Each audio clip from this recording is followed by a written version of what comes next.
The one thing I want to end on, I don't even know if I have the answer, is when do you quit? Like, when do you realize that the dream is dead? I mean, laughing, but like not, right? Like, when do you realize like it'd just be easier to get a job or be a coach for someone else? Like, when should you call it a day? I think the really straightforward answer is when you no longer have the vision yourself. If you don't have a vision for what you're trying to build, then it's time to move on. Yeah. I think there's an endless amount of pivots you can make. Yeah. You can have a gym and be like, the gym's not worth it, I'm going to pivot into online. Yeah. You can have an online thing and be like, this is too difficult, I need to pivot into something else. Or you might find that you're just no longer interested in the vision of like, I want to help people get better. And you decide, it's time to do something different. Yeah, I agree. I think it's being realistic about the goals that you have and the direction you're going. And I would say you should probably have proof of concept within, let's call it 2 years, 24 months. Yeah. You should have had some growth by that point, have proof of concept that has allowed you to hone in on what you're trying to do.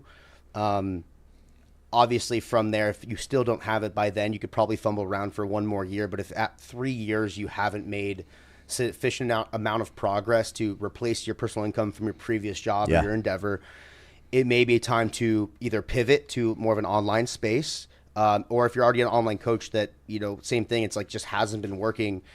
Potentially that's when you regroup and you say, hey, let me go get a job as a coach at a gym, build more relationships, get more feedback from clients you're working with, and just learn more as a coach, and then apply those things. Naval Ravikant has a really good quote about climbing a mountain. And so it's like when you're climbing a mountain, let's say you're 50% of the way there and you realize that like, oh shoot, the path I took actually has this really treacherous thing where like, I'm not sure I'm going to be able to make it. It's better to at that point regroup, go back down and go another way than trying to force yourself through that treacherous point that could be epic failure. That could be in business, getting the credit line or that one loan you need just to get that piece of equipment that you think is going to get you there. That stuff usually doesn't happen 9 times out of 10. And so being willing to accept failure, walk away from it, and regroup later. The failures have taught me so much more about how to reach success than success. You don't learn from success. Yeah. It's just an outcome. But failure, if you do it right, all failure should be a learning point where you're like, I did this wrong and this is how I'm going to improve it. Yeah. Yeah. I should be a Rhodes Scholar, the amount of failures I've had.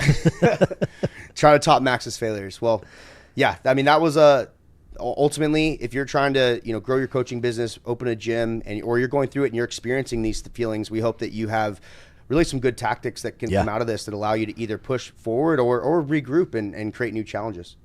100%. Boom.